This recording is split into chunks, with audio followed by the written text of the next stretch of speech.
आयशा जैन बनाम Amity university, नाम बदलने पर छात्रा को हुई परेशानी, देश में प्राइवेट यूनिवर्सिटीज की बाढ़।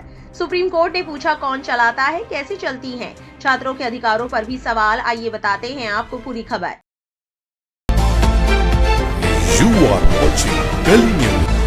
सुप्रीम कोर्ट ने देश में बनी अलग अलग प्राइवेट यूनिवर्सिटीज को लेकर एक बड़ा निर्देश दिया है। कोर्ट ने केंद्र सरकार, राज्य सरकारों, केंद्र शासित प्रदेशों और यूनिवर्सिटीज ग्रांट्स कमीशन को निर्देश दिया है कि वो ये बताएं कि इन यूनिवर्सिटीज की स्थापना, इनका रेगुलेशन और निगरानी कैसे किए जा रहे हैं। सुप्रीम कोर्ट में जस्टिस अहसानुद्दीन अमनुल्ला और जस्टिस एनवी अंजारिया की बेंच ने एमिटी यूनिवर्सिटी से जुड़े एक मामले की सुनवाई के दौरान ये निर्देश दिया है। बार एंड बेंच की रिपोर्ट के मुताबिक बेंच ने कहा कि देश में जिस तरह प्राइवेट यूनिवर्सिटीज की बाढ़ आई है, उसकी पूरी पड़ताल करना जनहित में जरूरी है। ये मामला आयशा जैन बनाम एमिटी यूनिवर्सिटी नोएडा से जुड़ा है। कोर्ट ने पूछा है कि आखिर ये प्राइवेट यूनिवर्सिटीज कैसे बनती हैं, इनकी स्थापना का कानूनी आधार क्या है, इन्हें कौन सी कानूनी ढांचे के तहत चलने की इजाजत दी गई है, राज्य और केंद्र सरकारें इन्हें क्या क्या लाभ देती हैं, जैसे सस्ती या मुफ्त जमीन, टैक्स में छूट या अन्य प्रशासनिक सुविधाएं। कोर्ट ने साफ कहा कि ये संस्थान कौन चलाता है, असली मालिकाना हक किसके पास है, गवर्निंग बॉडी कैसे बनती है, उसमें कौन कौन शामिल होता है, इन सब की पूरी जानकारी देनी होगी। सभी सरकारों, यूजीसी को विस्तृत हलफनामा दाखिल करने का आदेश दिया गया है। 23 साल की आयशा जैन ने याचिका में बताया था कि एमिटी यूनिवर्सिटी ने सारे लीगल डॉक्यूमेंट्स जमा करने के बावजूद उनके रिकॉर्ड्स में नाम बदलने से इनकार कर दिया। उनका आरोप था कि यूनिवर्सिटी के पदाधिकारियों ने उन्हें लगातार परेशान किया, क्लास अटेंड करने से रोका और यहाँ तक कि हिंदू नाम छोड़कर मुस्लिम नाम रखने पर ताने भी मारे।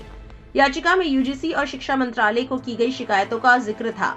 बताया गया कि दोनों जगह से दखल के बावजूद यूनिवर्सिटी ने सुधार करने से इनकार कर दिया। आयशा ने यूनिवर्सिटी पर अथॉरिटी के दुरुपयोग का आरोप लगाया और कहा कि इस चक्कर में उनका एक पूरा साल बर्बाद हो गया। ये विवाद साल 2021 का है, जब खुशी जैन ने अपना नाम बदलकर आयशा जैन कर लिया और गजट ऑफ इंडिया में नोटिफिकेशन भी पब्लिश कराया। 2023 में उन्होंने नए नाम से ही एमिटी फिनिशिंग स्कूल का सर्टिफिकेट कोर्स पूरा किया। फिर 2024 में एमिटी बिजनेस स्कूल में MBA प्रोग्राम में दाखिला लिया, लेकिन यूनिवर्सिटी ने रिकॉर्ड्स अपडेट करने से साफ इनकार कर दिया, जिसकी वजह से कथित तौर पर उन्हें क्लास जाने से रोका गया और एग्जाम भी देने नहीं दिया गया। बार बार शिकायतें करने के बावजूद कोई जवाब न मिलने पर आयशा ने 2025 में सुप्रीम कोर्ट का दरवाजा खटखटाया। उन्होंने यूनिवर्सिटी पर मनमानी और भेदभाव का आरोप लगाया।